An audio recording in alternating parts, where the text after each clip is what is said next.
paper's gonna be a little bit wavy. We're gonna do this a little bit different. We're gonna break this down to groups of 10 instead of 20s. We still have our sheets of 20 made. We'll still be doing that. But these videos, I'll try and keep them in sets of 10. So, you know, the next video after this will just be the continuation. And I realized, like I've been saying, I do all of this. We'll zoom out a little bit. I do all this for my own record, and I realized that even though I had written the grades myself for some of the previous videos, so I looked at them without the protection on, I need to be videoing it so that way I have videos of how it looked without protection on. So if you don't know, this is Heart Gold Japanese 2009 first edition Ampharos reverse hollow. They do give you some leeway with scratches on these, although you know, I don't think it would tint anyways. In fact, I'll go ahead and move the sheet out of the way so both you and I have a black background. So we do have some sort of uplift on the corner here. It's not atrocious like other uplifts.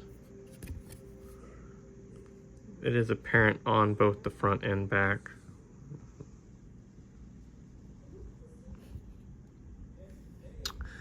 And a bit of whitening. If it wasn't for the uplift, I would say 9, almost borderline 10. You're allowed some whitening actually for a 10 if you didn't know. But you guys go ahead and guess. Because of that uplift, I sadly now have to kind of guess 7 to 8. I think 8 is still very plausible for that card. I'm gonna put 7 to 8. It definitely shouldn't store less than a 7, but it probably won't store any higher than an 8. So next we have a black and white Japanese 2010 first edition Superior. I put down as a hollow. That's definitely an interesting pattern. Centering looks fine. And yeah, that was just a speck of something on there. Don't leave specks of stuff on your cards before you send them in. If the speck can come off pretty easily, try and remove it. Otherwise, you're setting yourself up for failure. I honestly think this will 10. I mean, like without a doubt. So we will put down 10. Now, I used to say, just go ahead and send your cards to BGS if you think they're going to PSA 9 or higher. I don't say that anymore. BGS 10s seem to not even go for the same as PSA 10s. The chance of the black label is very low. I've never held a black label in person. It's worth it if you can get the black label, but if you're not going to get the black label, it appears to not be worth it anymore. Next, we have a Neo Genesis Japanese Pikachu. This is probably a card that a lot of people my age remember. It is incredibly clean up front. Centering is only minorly off. And back is super clean. I'm going to put 10, but with an asterisk. And the only thing being is the centering. There was 0 scratches on this card. Now see, with me putting a 10 asterisk, that's definitely a card I would not send to BGS. That Superior earlier, that's one that I would consider sending to BGS. I mean, that thing was clean. Next up is a black and white Next Destinies 2012 Wigglytuff Hollow Cosmos. So anytime you come across this pattern now, I always annotate Cosmos because sometimes, a lot of times, there is a difference for hollow patterns. Now, it does look like there is some sort of scratch going on right here. I can't tell if that is a scratch or intentionally part of the design of the card. I think it's an intentional part design of the card with the guy having his legs crossed. Actually, I don't think that's a scratch. Because, and the reason why I say that is when I run the light across it, you don't see the scratch. If it had a scratch, the scratch, see how you see it now as I remove the light from it? It makes me believe that that's a part of the design of the card. So it looks like there's no scratch on the pattern surface. got a little kind of indent up top, super minor. Do have some uplift on the top left corner right next to the oh geez, I've forgotten the de-evolution. And the centering's not great top to bottom. Not terrible, not great. We do have whitening on the back. Now this is where it gets kind of bad. Whitening on the back corners. That's a 7. I don't even think it would 8. So I'm just going to mark it as a 7. And I'll look at all the declared values later. I usually like to have that data for you guys, but not to be that guy. That is something you can look up on your own in your own time. This is just plain guessing the grade, going through the first 10 of these 20, and you know, seeing if anyone's going to get it right. And it's, you know, informational and educational for all of us. Next up is a Heart Gold Promo 2010 Pikachu. Card number Hotel Golf Sierra Sierra 03. And again, Hollow Cosmos. This one is pretty scratched up. It looks like a kid took it to the concrete. I mean, you can see all of that, and it looks like, you know, some kid kept touching it with like booger hands with all these kind of like stain marks going on. I haven't had too many issues sending in stain cards. Now, here's where we run into the issue. That looks like some kid tried to engrave a lightning bolt on what was probably their favorite card. This card probably is not worth grading. We are now on the 5s or below because of that. Everything else wouldn't have made it a 5. That and this would have made it 5s, but that 100% would have made it a 5. And the back isn't very clean either. So we're sitting at a 5 or lower. I'll annotate that. I don't think I've ever received a 4 back, so I'd have to relook at how much different a 4 is than a 5. I will put 5 and lower. It's probably not worth grading at that point, and that will be a promotional card for my sales or for this channel, depending on the value and how many subs we have. Remember guys, I know I keep pushing it. I'd love to get more subs, because getting more subs leads to actually getting funding for this channel outside of my own private funding, and then that would lead to me doing, you know, way bigger giveaways, which I think we should be doing giveaways for a lot of Pokemon stuff. There's a lot of freebies out there anyways. This is a base set 1999, not Shadowless, Unlimited. Yellow Cheeks Pikachu. Arguably Yellow Cheeks and Red Cheeks. It's all depending on on the flavor of the customer. There's some whitening on this top left edge. It's not an atrocious amount. It's still actually, in my opinion, pretty easy to find quite a few of these in people's collections, actually in still really decent condition. And most of that is because a lot of people had quite a few of the common cards, and so they had cards they played with and they had cards they kept in their binder. And they actually usually did a pretty good job keeping some of the cards in their binder. And then whitening along the edge and along this edge. 7 is pushing it. I would say 6. I'm gonna say 6 to 7.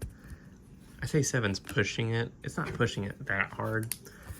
Where it gets, it's kind of crazy, and you really need to experience graded cards in person, and you need to see what they look like across a variety set of numbers, and if you can, the same card. And preferably, I wouldn't do electric cards. I would do something like a water type, or like a fire-ish type, something that's contrasting to the yellow border, to help you kind of see the differences. But graded cards get pretty wild. I mean, a 10, it doesn't take much from a 10 to go to a 9, and it doesn't take much from a 10 to go to an 8. But it takes a good bit to go from an 8 to a 7, and then it takes a lot bit to go from a 7 to a 6, and then it takes like a huge amount of wear to go from a 6 to a 5. And then it's almost, in my opinion, indistinguishable the other way between 5s and down. 5s and down get pretty beat up. So this is a 1999 movie promo Pikachu. This was always a really cool card as a kid. This was, for me, this was some of the first cards that had this stamp going on. Centering's pretty good. Some whitening on the border. This card you really want as a 10. 9s are okay. This won't 9. Honestly, I don't think it would 8 either. There's a good bit of whitening. 7 isn't too nuts. I would say 6 to 7. Again, this probably isn't a card worth grading anymore at this point. These cards still hold value. Don't get me wrong. These cards still hold value raw. And, but when you start to include the grading fee, it's not worth it. Some people just want decent cards that go in their binder. And so they'll just pay, and then you just avoid the grading fee. And grading fees have gotten pretty insane. I kind of wish I would have gotten a lot more cards graded. One of the reasons why I didn't back in the past is I was waiting for my cards from PSA so long. So we've got Promo Black 2000 Pikachu. A lot of people refer to this as Baby Pikachu. In fact, I think you can get it labeled as Baby Pikachu by the PSA. I have to re-look that up. But this is a pretty sought after card in terms of, like, people were really crazy about this card. It sucks. We can see, I don't know if you can see it in the wax coloration right there. We've got scratches in the wax, so that is some surface wear. It's in the wax, it's not in the card.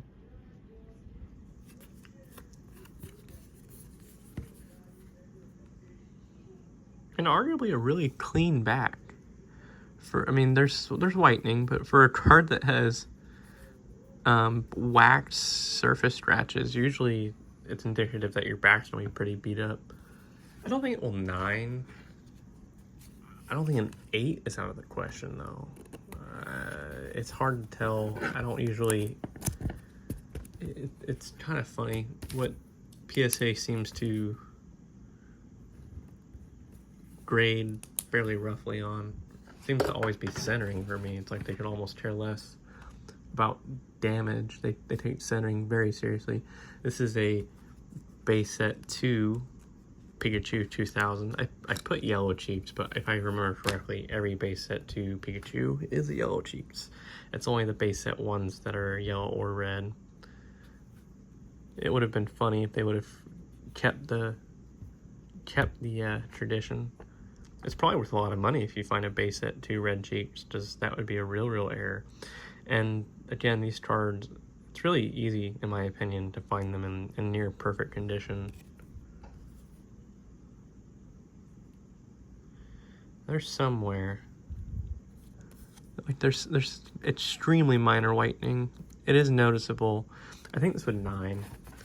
I think a 10 is being hopeful. I don't think a 9 is being hopeful. I have 9s that have whitening.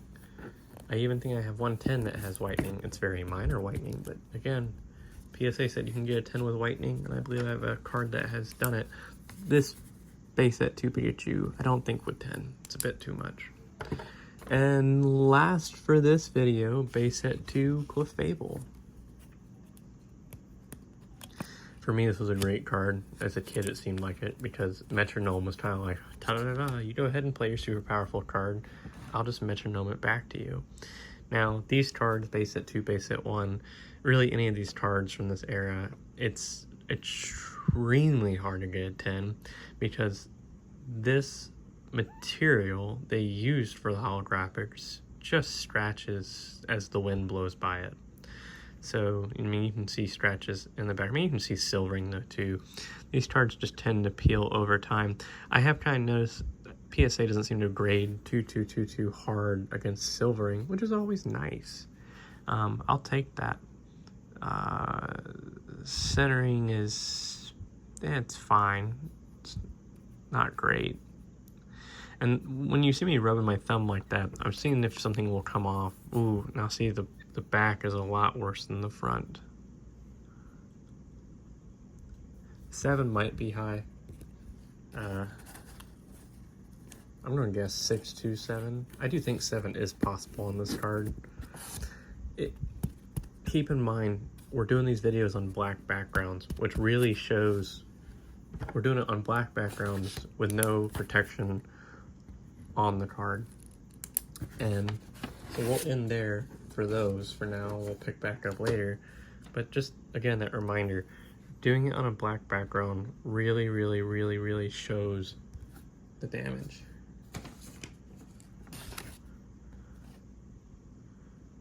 It's a lot less apparent. And you'll get people they'll do it like that. See that? They'll do their listings on eBay like that.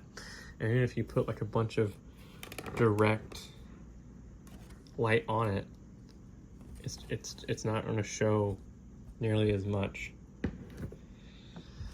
So, you know, if you're sitting there, you know, and type in your guesses. You know, I can't give you credit for your guesses if you don't type them in. So make sure you play. And granted, you've got a lot of time, because even when we do send these cards in, it's going to take like months to get back to us. But put in your guesses. You can't win nothing if you don't guess, and then you still have to be right and win. And these videos should be pretty good because, you know, we're doing them now with the protection out of the way, unlike just a couple of videos I just did to where I had the protection in the way, because that protection really obscures your view as well.